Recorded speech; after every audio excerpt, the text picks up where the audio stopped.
बच्चा चोर भिखारी। बीजापुर नाम के गांव में बिजली नाम का एक चिल्लर चोर रहता था। उम्र में तो बड़ा था, लेकिन शरीर न बढ़ने के वजह से छोटा बच्चा जैसा दिखता था। मगर वो छोटा है कहकर बिजली कभी भी दुखी नहीं हुआ और उसका फायदा उठाते हुए बस स्टॉप में, रेलवे स्टेशन में चोरी करता था। वो छोटे होने के वजह से कोई भी उसके ऊपर शक नहीं करते थे। वैसे ही बिजली उसका हाइट को चोरी करने में इस्तेमाल करता था।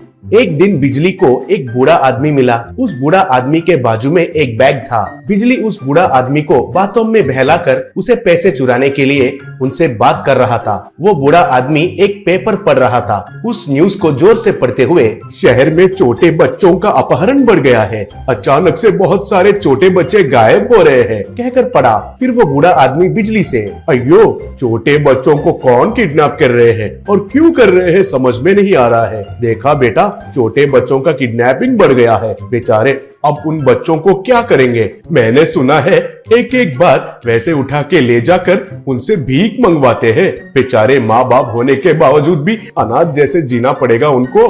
कुछ लोगों को तो विदेश में बेच देते हैं बेटा, कहा। तब बिजली, क्या कर सकते हैं दादाजी, हमारे पुलिस लोग अच्छे से काम करेंगे तो इतना किडनैपिंग होता है क्या बताओ, कहा। तब वो बूढ़ा आदमी, वो बात भी सही है, मगर बेटा तुम कहाँ जा रहे हो, कहकर पूछा। तब बिजली, मैं बगल वाले गांव में जा रहा हूँ, चलिए आपके साथ ही बस चढ़ता हूँ, कहा। और फिर बस आते ही बस में चढ़कर उस बूढ़ा आदमी का बैग को चुराया। घर आने के बाद उस बैग के अंदर देखा तो कुछ दवाई के अलावा और कुछ भी नहीं था। तब बिजली, छी ये कोई शुगर पेशेंट जैसा लग रहा है, दवाई के अलावा कुछ पैसे ही नहीं है। और वैसे भी फोन पे, गूगल पे आने के बाद पैसे कौन कैरी करते हैं। अब क्या करूं, बहुत दिनों से ठीक से एक भी चोरी नहीं किया था मैंने। खाने के लिए भी मुश्किल हो रहा है। बस स्टॉप में कम लोग रहते हैं, मगर रेलवे स्टेशन में गए तो वहाँ लोग ज्यादा रहते हैं ना, कहकर रेलवे स्टेशन चला गया। वहाँ रेलवे स्टेशन में बिक्कू नाम का एक बूढ़ा आदमी भीख मांग रहा था। उसको लोग अच्छे से पैसे दे रहे थे।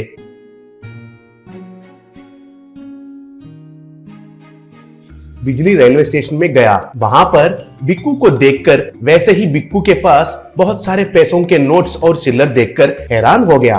तब बिजली, अरे वाह, इस बूढ़ा को देखकर तो ऐसा लग रहा है कि एक बार बैठ गया तो उठेगा ही नहीं। इस हालात में चोरी करना मुश्किल है, मगर वही इस भिखारी के पास पैसे चुरा लिया तो वो मेरे पीछे तो नहीं भाग सकता है ना। सोचकर उस बूढ़ा आदमी के पास गया। बिजली को देखकर बिक्कू ने छोटा बच्चा समझा। बिजली उस बूढ़ा आदमी से नोट खींचने के लिए सोचकर नीचे झुकते ही बिक्कू ने एक नशीला स्प्रे बिजली के मुंह पर मारा। तब बिजली बेहोश होकर गिर गया। फिर बिक्कू ने बिजली को एक झोले में डालकर बांध दिया।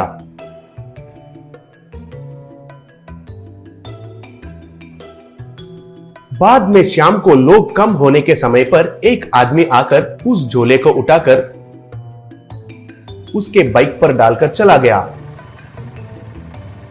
थोड़े देर के बाद बिजली को होश आया। उसको उस बूढ़ा आदमी ने एक स्प्रे मारा था और वो एक झोले के अंदर है कहकर उसे समझ में आया। वो समझ गया था कि उसे किडनैप किया गया था। कैसे भी करके झोले से सर बाहर निकाल कर देखा तो पूरा अंधेरा था। वो एक बाइक पर जंगल में से जा रहा था। तब बिजली, असल में ये कौन है, उस बूढ़े ने क्यों मुझे स्प्रे मारकर बेहोश किया, असल में मुझे कौन किडनैप किया, गलती से मुझे बच्चा समझकर किडनैप किया है क्या, ये सब क्या है पता करना होगा। सोचकर फोन निकालकर पुलिस को फोन करके उसका लोकेशन शेयर किया। वहां पर देखा तो बहुत सारे बच्चे थे। असल में बिक्कू का बैच बच्चों को चुराने का काम कर रहे थे। तब बिक्कू ने बाइक पर बिजली को लाने वाले से, ये कौन सा बच्चा है, बहुत बदनसीब वाला है, यही लास्ट है, अब इन बच्चों को विदेश में बेच देंगे, कहा। तभी वहां पर पुलिस आए। पुलिस आते ही बिजली उस झोले से बाहर आकर, अरे तुम कौन सा डॉन हो रे, एक बोना आदमी और बच्चे के बीच में फर्क भी नहीं पता है तुमको, वैसे भी बूढ़ा हो गए हो ना, अच्छे से दिखाई नहीं दिया होगा। आपका ये जगह पता करने के लिए ही अब तक मैं चुप बैठा था। बेचारे उन छोटे बच्चों को किडनैप करके बेचोगे। मैं चोर हूँ मगर तुम लोग जैसे नहीं हूँ। पुलिस सर, इनको गिरफ्तार करके आजीवन कारावास की सजा दीजिए, कहा। वैसे बिजली ने उन बच्चों को किडनैप करने वालों को पकड़वाया। फिर उसके बाद वो अच्छा आदमी जैसा बदल गया और काम करके अच्छा जिंदगी जीने लगा।